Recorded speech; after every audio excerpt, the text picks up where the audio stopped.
Fala pessoal, bom dia, tudo bem? Voltando aqui aos nossos encontros e agora aqui para a gente tratar um pouco de ANPP, um acordo de não persecução penal, conforme combinamos na aula passada. E eu tinha esquecido, inclusive, porque eu tinha dito que seria provavelmente nossa última aula, nosso último tema, mas temos ainda o juiz das garantias, né? Ficamos de ver após o término da investigação preliminar.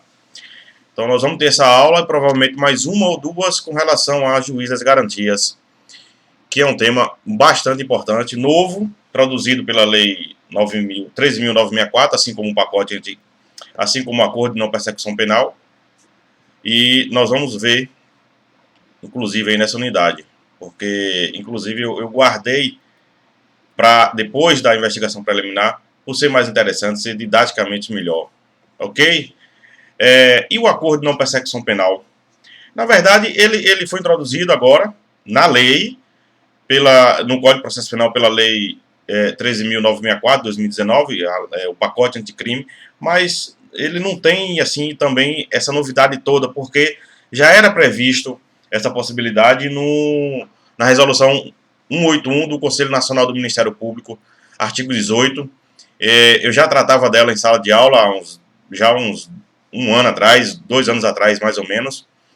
E, enfim, é algo realmente novo na legislação, na lei, a nível de legalidade, mas que já era previsto e já era conhecido no nosso ordenamento.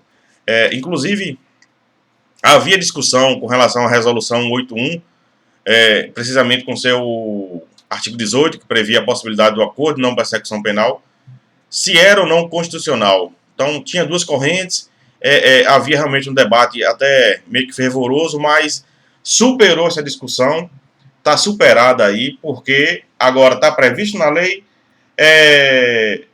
produção do Congresso Nacional, do Legislativo, portanto, não há mais o que se discutir, ela é constitucional, totalmente constitucional, o acordo de não persecução penal, está em vigor já, a sua eficácia não foi suspensa pela ADI 6305, com a medida cautelar que foi deferida pelo ministro Luiz Fux. Então, está aí valendo já, e, inclusive, sendo aplicado aí com relação às investigações em curso. Vamos tratar um pouquinho aqui do acordo de não persecução penal. E, para começar, o que seria o acordo de não persecução penal? Um conceitozinho bem simples e bem fácil de compreensão. Eu digo que o acordo de não persecução penal nada mais é do que um acordo extraprocessual, que inclusive deve ser homologado pelo juiz, com relação a crimes cometidos sem violência ou grave ameaça e que tem a pena inferior a 4 anos de prisão. Pena igual ou inferior a 4 anos de prisão. Esse instituto, pessoal, da justiça, na verdade, justiça negociada, que veio aí importado, digamos assim, da legislação, né, norte-americana, e que permitiu aí, na verdade, afastar o estigma do processo penal e, com isso, deixar com que o MP e o judiciário se preocupem com crimes mais graves, ajuizando a ação penal com relação a esses delitos e aí podendo fortalecer cada vez mais a justiça negociada. Ao meu ver, é bastante interessante, realmente desafoga o judiciário e premia algo que cada vez mais tem relevância no nosso ordenamento, que é a negociação dentro da legalidade, da constitucionalidade das condutas criminais aí, com as exigências e as imposições legais a nível de Ministério Público, acusado e seu defensor. Dito isso, e com esse conceito aí fornecido aqui, lógico, um conceitozinho bem simples,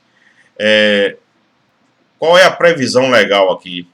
O acordo de não persecução penal, vamos lá aqui, está no artigo 28 do Código de Processo Penal, 28A, e esse artigo diz o seguinte, aqui também até podemos extrair o conceito daqui, 28A caput, não sendo caso de arquivamento e tendo investigado, confessado formal e circunstancialmente a prática de infração penal sem violência ou grave ameaça, e com pena mínima inferior a 4 anos, eu disse pena máxima, pena mínima inferior a 4 anos, o Ministério Público poderá propor acordo de não persecução penal, desde que necessário e suficiente para a reprovação e prevenção do crime, mediante as seguintes condições, ajustadas cumulativa e alternativamente. Vou ler as condições aqui, pessoal, mas óbvio que tem que ter uma leitura, um estudo desse artigo, inclusive porque ele é extenso. Ele vai até o parágrafo 14. Então tem que ter um estudo, e não é decoreba não, é aprender mesmo, porque é fácil. Então são as condições: reparar o dano a vítima ou restituir a coisa, renunciar voluntariamente a bens e direitos indicados pelo Ministério Público como instrumentos do crime, prestar serviço à comunidade, pagar a prestação pecuniária e cumprir, por prazo determinado, outras condições indicadas pelo Ministério Público, desde que proporcional e compatível com a infração penal. Então são essas condições. Vamos destrinchar aqui esse artigo, até porque ele tem 14 parágrafos e fala bastante coisa sobre o acordo de não persecução penal. Pessoal, só corrigindo, eu falei pena máxima de 4 anos, não, pena mínima. O delito tem que prever pena mínima inferior a 4 anos. Inclusive, vejam só aqui, o acordo de não persecução penal também foi introduzido na Lei 8.038, que trata da ação penal originária. Aqui, ó, processo de competência originária, ação penal originária, artigo 1º, inciso 3º. Não sendo o caso de arquivamento e tendo investigado, confessado formal e circunstanciadamente a prática de infração penal sem violência ou grave ameaça e com pena mínima inferior a 4 anos, o Ministério Público poderá propor acordo de não persecução penal, desde que necessário e suficiente para a reprovação e prevenção do crime, nos termos do artigo 28A do Código de Processo Penal.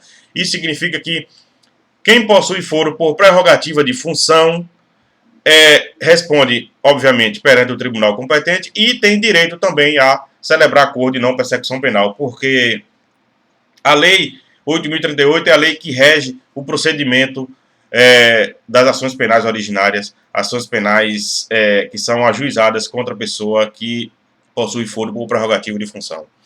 Ok? Pessoal, dito isso, o que a gente vê aqui no acordo de não persecução penal? Ele acabou se tornando uma outra mitigação ao lado da transação penal, ao princípio da obrigatoriedade da ação penal.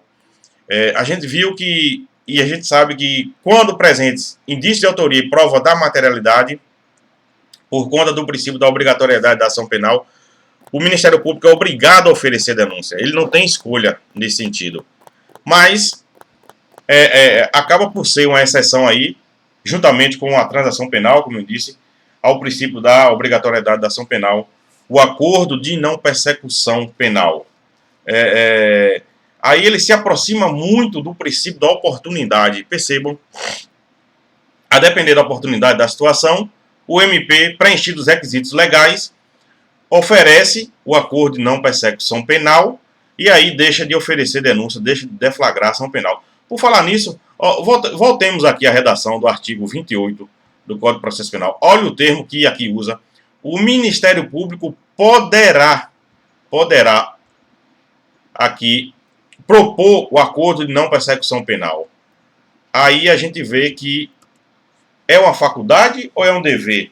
Eu vou voltar a falar sobre isso já, mas o fato é que o acordo de não persecução penal acabou por ser uma exceção ao princípio da obrigatoriedade da ação penal ao lado aí da transação. Inclusive, se couber transação penal, não é possível, a gente vai falar sobre isso, a formalização do acordo de não persecução penal. Beleza? E nesse caso, qual seria a natureza jurídica, então, do acordo de não persecução penal? Acaba sendo até o que eu falei agora há pouco.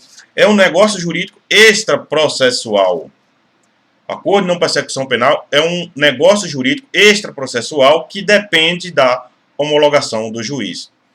E essa homologação, pessoal, ela ocorre em audiência. O juiz designa a audiência para esse fim, para ele analisar a voluntariedade do acusado com relação ao acordo de não persecução penal. Então, natureza jurídica, acordo extrajudicial que necessita de homologação judicial. O juiz tem que homologar o acordo. Ah, mas é obrigado? Não. A gente vai falar daqui a pouco. Em alguns casos, o juiz não é obrigado a homologar. Ok? Sim, mas é direito subjetivo ou não do acusado? O preenchido os requisitos, o acusado tem direito subjetivo ao acordo de não persecução penal ou não? Eu volto aqui à redação do artigo 28 do Código de Processo Penal, e aqui ele diz exatamente que o MP poderá, não deverá, o MP poderá. Então aqui, pessoal, eu acho que vai surgir aqui, vão surgir correntes, aliás, já surgiram as correntes, já tem corrente, uma primeira corrente entendendo que sim, é direito subjetivo do acusado, preenchidos os requisitos, perdão, preenchidos os requisitos, ele tem direito sim à celebração do acordo de não persecução penal, e uma outra corrente entende que não, que é uma faculdade do Ministério Público, exatamente porque a lei prevê que o MP poderá preencher, poderá propor o acordo de não persecução penal se preenchidos os requisitos. Aí vai depender muito também do entendimento de cada um. No meu humilde sentir, eu acho que se o acusado preencher os requisitos, ele deve sim ser proposto, o acordo deve sim ser proposto. Não teria sentido o acusado preencher esses requisitos todos e não ter direito, não ver a proposta do acordo de não persecução penal.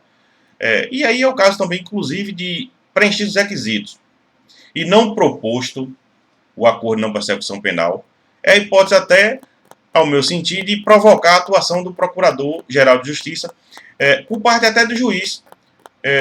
Quando o acusado preenche os requisitos da transação penal e o promotor não oferece, o Ministério Público não faz a proposta de transação, salvo engano, a súmula 696 do Supremo Tribunal Federal diz que aí o juiz pode suscitar a provocação do Procurador-Geral de Justiça para dirimir se é proposta ou não a transação penal ou se ele oferece denúncia. Aqui, por analogia, perfeitamente aplicável também nessa situação. Preenchidos os requisitos, o promotor deixa de oferecer o acordo de não persecução penal, perfeitamente cabível, aí, no meu humilde sentir, a provocação do Procurador-Geral de Justiça para definir se aí ele oferece ou não propõe ou não o acordo de não persecução ou mesmo oferece a denúncia. Aí sim, vinculando a atuação do judiciário. E, nesse caso, quais são os requisitos para que haja a proposta do acordo de não persecução penal? Aqui, pessoal, eu vou recomendar os requisitos, obviamente, a gente percebe ali no caput, nos artigos, nos parágrafos do artigo 28A, o estudo e a leitura é muito importante. Ali não é hipótese de decoreba, repito, é de fácil compreensão, e a gente vai mencionar aqui os principais pontos, mas óbvio que tem que haver aí, por parte de vocês, uma leitura densa e um estudo mais aprofundado. Então, requisitos do acordo de não persecução penal. Primeiro, não pode ser hipótese de arquivamento, eu vou mencionar aqui, tratar delas, não pode ser hipótese de arquivamento do inquérito policial, tem que haver a confissão formal e circunstanciada do acusado, ele tem que confessar circunstanciadamente a prática do crime. A infração penal não pode ter sido praticada com violência ou grave ameaça, e ela deve ter pena mínima inferior a 4 anos de prisão, e, além disso, o acordo só deve ser proposto se for necessário e suficiente para a reprovação e prevenção do crime. Então, dentre esses requisitos, primeiro deles, não ser hipótese de arquivamento do inquérito policial. Essas hipóteses estão lá no artigo 395 e 397 do Código de Processo Penal, conforme a gente já viu. 395 se refere à rejeição da peça acusatória, hipótese de rejeição da peça acusatória. 397 as hipóteses de absolvição sumária no procedimento comum. E, por analogia, aplica-se aqui as hipóteses de arquivamento do inquérito policial, já tratadas por a gente. Com relação à confissão formal circunstanciada, o acusado tem que, sim, confessar formal e circunstanciadamente a conduta deletiva.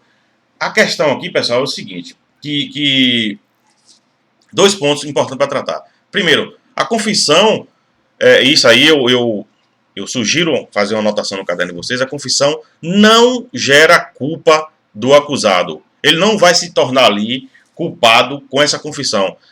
porque o único efeito ali é que ele não vai poder celebrar um novo acordo de persecução penal durante os próximos 5 anos. Então, não se discute a culpabilidade, não se discute o mérito da ação, até porque o acordo, lembrem, o acordo é de não persecução penal. O acordo ele é extrajudicial. Não há processo, não há denúncia, não há recebimento, não há nascimento, não há deflagração da ação penal. Então não se discute a culpabilidade, não se discute o mérito e a consequência é que ele não vai poder se beneficiado com um novo acordo durante os próximos 5 anos. Agora, é preciso haver a confissão. A confissão, e aí a única consequência é essa impossibilidade, como eu falei, de um novo acordo de não persecução penal durante os próximos 5 anos. Outra questão importante é o seguinte: a confissão tem que ser simples ou ela pode ser uma confissão qualificada? Porque vejam bem, a confissão simples ele confessa pura e simplesmente: foi eu, pratiquei o crime, foi assim, assim, assim, nessa circunstância, tal hora, tal data, tal lugar, contra tal pessoa. Agora, a confissão qualificada, a pessoa confessa o crime, mas suscita a seu favor, por exemplo, um excludente de licitude. Doutor, eu pratiquei o crime, mas eu agi acobertado pela excludente de licitude da legítima defesa, estado de necessidade, por exemplo. Então, essa confissão qualificada serve também para o acordo de não persecução penal? Eu creio que não, pessoal, porque, inclusive também Renato Brasília diz isso. A confissão qualificada, ela suscita uma tese de defesa e, na verdade, para a celebração, formalização do acordo de não persecução penal, o acusado tem que ter ciência da sua conduta, ele tem que confessá-la de forma que ele realmente se responsabilize e assuma a sua responsabilidade. Ele aí confessando e suscitando a tese de defesa, ele já está promovendo, inclusive, a sua própria defesa, a sua autodefesa. O que é extremamente compreensível, né, e permitido, mas a nível de acordo de não persecução penal, me parece não adequada a confissão qualificada, e eu me alinho aqui ao entendimento de Renato Brasileiro. A confissão deve ser pura e simples, confessar formal e circunstanciadamente, sem assumir a responsabilidade, afastando aí a hipótese de confissão qualificada. Ok? E com relação à infração penal sem violência ou grave ameaça, e com pena mínima inferior a 4 anos. Pessoal, só um detalhezinho. Com relação à pena mínima, eu só quero destacar isso para vocês, que deve se levar em conta as causas de aumento e diminuição da pena prevista lá no Código Penal com relação aos crimes. Ok? E aqui se aplicando as súmulas 243 do STJ e 723 do Supremo Tribunal Federal. Dei uma estudada nessas súmulas, porque aqui se a gente ficar indo e voltando, fica um tanto quanto até maçante, mas, repetindo, o crime deve ser praticado sem violência ou sem grave ameaça e, inclusive, ter pena mínima inferior a 4 anos. Nessa pena mínima, para a dosagem dela, para ser considerada, analisa-se, leva-se em conta as causas de aumento e de diminuição da pena. E, para isso, observem o teor das súmulas 243 do STJ e 723 do Supremo Tribunal Federal. Lembrando, repito, leva-se em conta as causas de aumento e diminuição da pena, no caso, para consideração dessa pena mínima, e ver se se encaixa no perfil para fins de homologação ou de proposta até do acordo de não persecução penal. Pessoal, o acordo também tem que ser necessário, suficiente para reprovação e prevenção do crime. Terceiro, aprovação, reprovação e prevenção do crime. Em que sentido isso?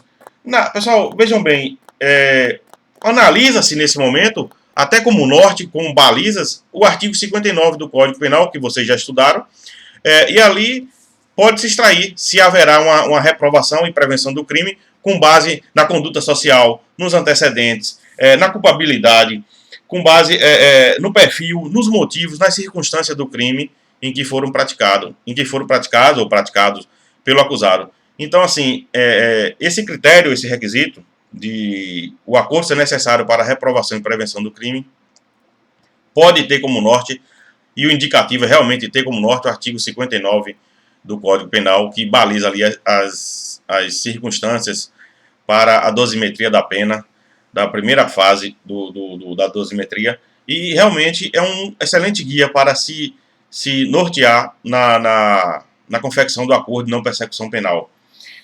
E um outro requisito é que haja a homologação judicial. Tem que haver, o juiz é obrigado a homologar o acordo de não persecução penal. Agora, lembrando que ele homologa em uma audiência designada para esse fim, e nessa audiência ele observa a voluntariedade do acusado com relação ao acordo de não persecução penal. O detalhe aqui é o seguinte, pessoal, o juiz também pode deixar de homologar o acordo.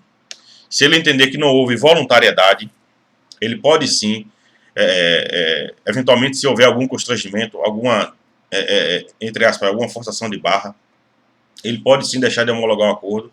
E aí, se for o caso, eu já vou até adiantar aqui, não havendo homologação, o Ministério Público ou até mesmo o acusado, se ele se achar conveniente para si o acordo, ele pode interpor recurso em sentido estrito. Isso é uma novidade que foi introduzida lá no artigo 581 do Código de Processo Penal, artigo 581, inciso 15.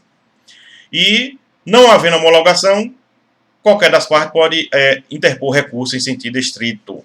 Isso é interessante.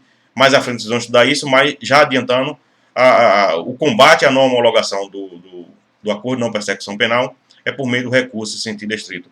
Sim, e pode não homologar se entender que não houve voluntariedade, pode não homologar se entender que as condições são insuficientes ou abusivas, e aí o que é que o juiz deve fazer? Devolve os autos ao Ministério Público para que ele complemente as condições, ou então retire as condições que ele entende abusivas, e aí, cumprida a diligência, volta a homologação do juiz de direito. Lógico, aí vai ter uma nova audiência. Mas, enfim, o juiz pode homologar e pode não homologar o acordo de não persecução penal. Homologou, passa a seu cumprimento. Não homologou, pode haver recurso em sentido estrito para combater essa decisão, ou, com a devolução dos autos ao Ministério Público, ele pode suprir as condições, se estiver insuficientes, e pode decotar as condições se elas forem consideradas excessivas ou abusivas pelo juiz.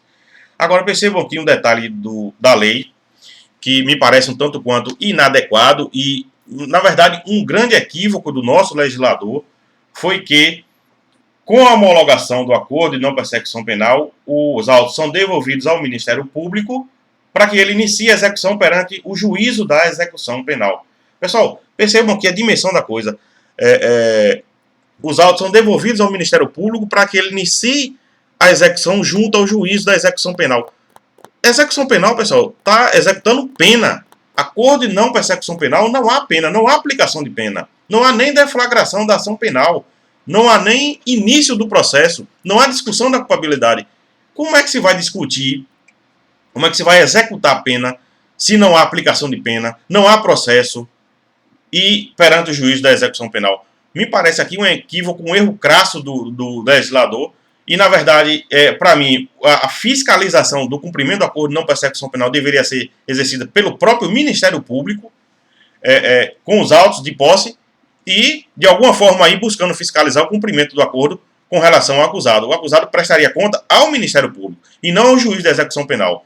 Então, me parece que foi um grande equívoco do Ministério Público, do legislador, até porque o Ministério Público é o titular da ação penal, é ele que propõe o acordo de não persecução penal. Então, é ele, pelo fato de não ter deflagrado a ação penal, quem deve fiscalizar o seu cumprimento, não. Mas, enfim, está na lei e o código diz, ao menos por enquanto, né, se não for impugnado aí via alguma ADI, que eu acho que não, diz que com a homologação o juiz devolve os autos ao Ministério Público para que ele promova a execução do acordo junto ao juiz da execução penal. Repito, execução penal. Teve pena? Não teve. Teve processo? Não teve. Por que execução penal? É estranho, né? Pessoal, além disso, além dos requisitos, temos algumas condições para que o acordo de não persecução penal seja celebrado. E aqui no caso, o legislador conferiu ao MP uma margem de liberdade bastante elástica com relação a essas condições. Estão lá no caput do artigo 28A do Código de Processo Penal.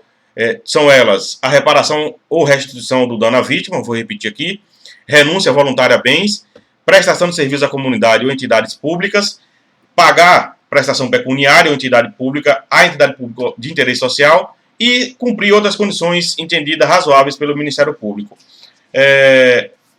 Então são essas condições de fácil compreensão, não tem maior dificuldade com relação à sua interpretação, à sua compreensão. Fica aí a recomendação para uma leitura delas. E, lógico, não precisa aqui decoreba, o texto é de fácil compreensão, não tem detalhes assim interessantes a gente discutir. Então o estudo realmente reforça muito o conhecimento. E além disso, algumas hipóteses em que o acordo não pode ser celebrado. Não é qualquer crime, não é com relação a qualquer crime, qualquer situação que o acordo pode ser celebrado. Então, por exemplo, o legislador elencou algumas circunstâncias, algumas hipóteses, em que será possível a celebração do acordo de não persecução penal. Mas há também as hipóteses em que, se presente algumas delas, não há possibilidade de formalização, de se propor o acordo de não persecução penal. Por exemplo, se for cabível a transação penal, que por sinal é bem mais benéfica ao acusado, então não se celebra o acordo de não persecução penal, é uma delas. Segundo, se o investigado for reincidente e os elementos ali probatórios que estão reunidos nos autos indicam que ele é um criminoso habitual, é dado à prática delitiva, também não se permite aí a celebração do acordo de não persecução penal. O detalhe aqui, só que eu quero chamar a atenção de vocês, é que se ele for um criminoso habitual, é diferente da prática do crime habitual. Crime habitual, por política criminal, ele acaba se tornando uma conduta única. O criminoso habitual é aquele que vive praticando reiteradamente crimes.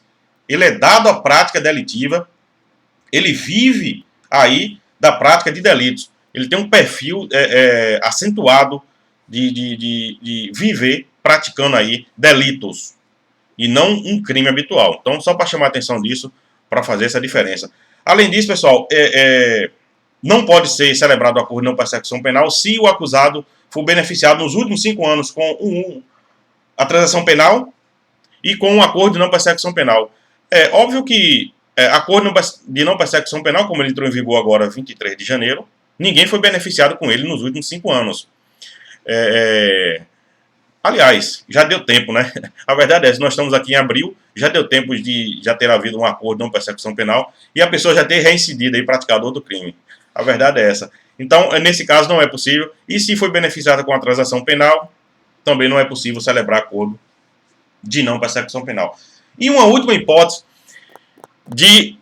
que impossibilita a celebração do acordo de não persecução penal é o fato do crime ser praticado no âmbito doméstico, com violência doméstica ou familiar, ou praticado com relação à mulher em razão da sua condição do sexo feminino. O que eu quero chamar a atenção aqui a vocês é o seguinte: a lei fala nos crimes praticados no âmbito de violência doméstica ou familiar. Agora, não diz que essa violência doméstica ou familiar tem que ser contra a mulher. Então, aqui, pessoal, que diferencia do gênero, não há aqui, na verdade, a seleção do gênero feminino com relação à possibilidade de não acordo de persecução penal. Vejam bem, se houver violência doméstica, seja contra o homem ou contra a mulher, não há possibilidade de celebração do acordo de não persecução penal. Mulher que pratica violência aí, com relação ao homem, então aí não é possível a celebração. A lei não faz distinção, aqui não se aplica a Lei Maria da Penha, portanto, o homem pode ser, o homem sendo vítima aí da violência doméstica, a mulher não poderá ser beneficiada com acordo de não persecução penal.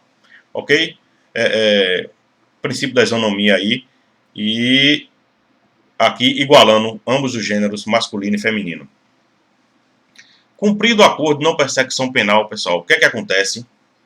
Aí haverá mais uma hipótese de extinção da punibilidade. Cumprido regularmente, o juiz da execução penal declara extinta a punibilidade, e aí o acusado está livre.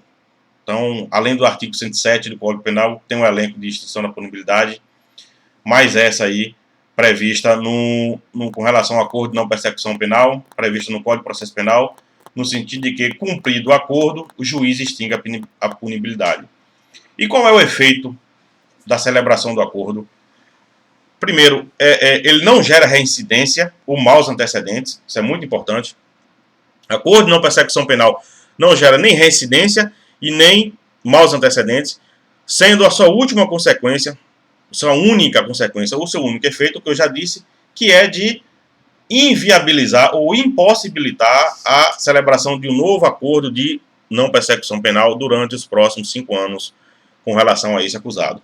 Então, não há, repetindo, não há maus antecedentes e não há reincidência, sendo o único efeito do acordo a impossibilidade de celebrar o novo acordo de não persecução penal durante os próximos 5 anos. E se houver o descumprimento? Se o acusado celebrou o acordo, insistiu, celebrou, formalizou, começou a cumprir e depois descumpriu. Qual seria aí a consequência para finalizarmos aí? Pessoal, formalizado o acordo de não persecução penal, homologado pelo juiz em audiência designada para esse fim, onde ele observa o que já foi dito, a voluntariedade do acusado, e aí homologa o acordo, passou-se a cumprir, devolveu os autos ao Ministério Público, o Ministério Público começou a cumprir perante o juiz da execução e, no meio, do meio para o fim, o acusado descumpre. Aí o juiz haverá de rescindir o acordo para que o promotor possa oferecer denúncia. A questão é, quem é o juiz que rescinde o acordo de não persecução penal? Juiz da execução ou juiz das garantias? O juiz da homologação? Que, na verdade, quem vai homologar a esmagadora maioria do acordo de não persecução penal é o juiz das garantias. Eu falo via de regra, o juiz das garantias, porque, por exemplo, uma exceção, acordo de não persecução penal formalizado em ação penal originária. Aí não é o juiz das garantias. É o órgão competente, é o tribunal competente, por meio do seu relator. Mas, via de regra, quem vai homologar o juiz das garantias vai ser executado onde? Perante o juiz da vara de execução penal. Descumpriu. Quem é que rescinde o contrato? O juiz da homologação, que é o juiz das garantias. Atentem a isso. Não é o juiz da execução penal que vai rescindir um acordo de não persecução penal. Quem rescinde é o juiz das garantias, o juiz da homologação do acordo. O MP peticiona ele, comprova o descumprimento, requer a sua rescisão do acordo e aí ele oferece denúncia depois da rescisão. Rescindido o acordo, porque o juiz pode entender também que não houve descumprimento, e aí, obviamente, em homenagem ao contraditório e ampla defesa, ele vai ouvir o acusado, isso é imperioso, é extremamente necessário, e depois decidir. Pode decidir pela não rescisão ou pela rescisão. Rescindiu, aí o MP pode sim oferecer denúncia. Ok? Algumas observações. Por exemplo, o acordo de não persecução penal pode ser oferecido em audiência de custódia. A gente sabe que o Brasil é signatário da Convenção Americana de Direitos Humanos. A convenção prevê que todo acusado preso em flagrante tem que ser conduzido à presença do juiz um prazo máximo de 24 horas. Isso agora está expresso no Código de Processo Penal, como a gente já viu. Então tem que ter audiência de custódia. Nessa audiência de custódia pode ser proposto o acordo de não persecução penal. A voz dizendo que não. E, por exemplo, o Renato Brasileiro entende que sim. A audiência de custódia, pessoal, não pode discutir mérito, não pode discutir a culpabilidade do acusado. Enfim, é só para ver a regularidade da prisão. Então, o que é que Renato Brasileiro diz? Ultrapassada essa fase de averiguação da regularidade da prisão, por exemplo, para ver se o flagrante foi autuado de forma legal e constitucional, se o acusado não sofreu nenhuma tortura, alguma coisa assim, por exemplo, suprida essa fase, homologada a prisão, e se eventualmente o juiz entender que não é o caso de preventiva, superar essa fase em outro momento posterior, mas dentro dessa mesma oportunidade da audiência, o promotor de justiça pode sim oferecer o acordo de não persecução penal. E aí eu prefiro me apegar à situação de que é possível, a depender do caso concreto. Por que eu me posiciono assim? Porque é um tanto quanto prematuro se oferecer um acordo de não persecução penal ali em audiência de custódia. Tudo bem, aí em celeridade evita o nascimento de um processo penal já ali e esvazia o judiciário, alivia para todo mundo. Tudo bem, mas a princípio é realmente prematuro se averiguar ali esse acordo de não persecução penal, mas a depender do caso concreto, sim. A defesa já estudando o auto de prisão em flagrante e a depender do crime das circunstâncias, sim. Entendo que possa ser que sim, mas não como via de regra. Uma outra coisa, para se formalizar o acordo, o acusado tem que renunciar ao direito de silêncio, o direito ao silêncio que ele possui. Isso não fere, não confronta com a obrigação dele confessar. Percebam, um dos requisitos é que ele confesse formal e circunstanciadamente. Mas existe o direito ao silêncio. Então, pessoal, na verdade, me parece aí que é razoável se renunciar ao direito ao silêncio. O acusado faz essa opção, fecha o acordo de não persecução penal e aí, entendendo razoável, se beneficia com o não nascimento de um processo penal que, diga-se de passagem, o estigma é pesado, desafogo judiciário, e, enfim, fica assim, digamos assim, fica bom para todo mundo. Mas a princípio aí existe esse confronto, essa contradição, mas entendo que é razoável, é pertinente aí essa renúncia ao direito ao silêncio, até porque é direito ao silêncio e não dever. O acusado tem direito de permanecer calado e não obrigação. Se ele não tem obrigação, ele pode abrir mão do direito e confessar formal e circunstanciadamente para que formalize o acordo de não persecução penal. Um outro ponto que eu quero discutir com vocês. O crime não pode ser praticado com violência ou grave ameaça para que haja celebração do acordo de não persecução penal. E se o crime for culposo com resultado violento? Crime de trânsito, culposo com resultado violento, é permitido ou não aí a celebração? Me parece perfeitamente possível, até porque a conduta não foi dolosa, o resultado é que é violento, e aí me parece, até por questão de política criminal, não está expresso na lei, mas me parece que é interessantíssimo, sim, fechar o acordo de não persecução penal aí. Vejam bem, o crime é culposo com resultado violento.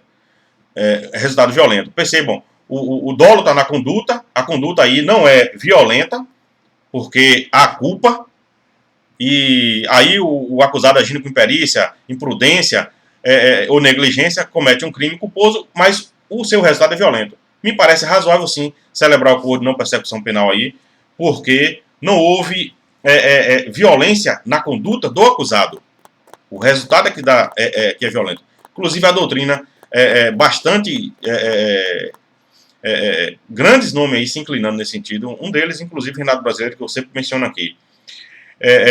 Outro ponto, outra observação, e que eu acho interessante vocês consignarem no caderno de vocês. O acordo de não persecução penal pode ser celebrado independentemente do procedimento investigatório. Independentemente, se o procedimento for um inquérito policial, se for um procedimento investigatório criminal instaurado pelo Ministério Público, se for, eventualmente, até uma investigação policial militar. Então, se aplica o acordo de não persecução penal independentemente do procedimento investigatório. Isso é muito interessante. Anotem isso. É uma coisa que deve ser aplicada realmente a qualquer procedimento, porque é benéfica ao acusado. E com relação aos processos que estão em andamento, essa é uma discussão que, inclusive, o Foro Nacional, nos enunciados do Foro Nacional do Colégio de Procuradores de Justiça do Brasil, eles entendem que não. Porque, percebam, a norma, pessoal, é de não persecução penal. Não persecução penal gera direito aí ao acusado, e isso acaba resvalando em direito penal. Eu entendo que o acordo tem que ser, sim, oferecido, mesmo já com o nascimento do processo, mas há grandes vozes dizendo que não. O acordo de não persecução penal só pode ser oferecido às investigações que não haja deflagrada ainda a ação penal, em que não houve oferecimento da ação penal. Na prática, o que é que os juízes e os promotores estão fazendo? Mesmo com processo já em andamento, processo já judicial, os juízes estão intimando o MP para se manifestar sobre a possibilidade do acordo de não continuidade do processo penal. Vejam bem, quando celebrado na fase investigatória, é acordo de não persecução penal. O processo não nasce. O processo nasceu, já houve oferecimento da denúncia, já houve o seu recebimento, está em andamento. Oferece-se aí o acordo de não persecução, de não continuidade processual.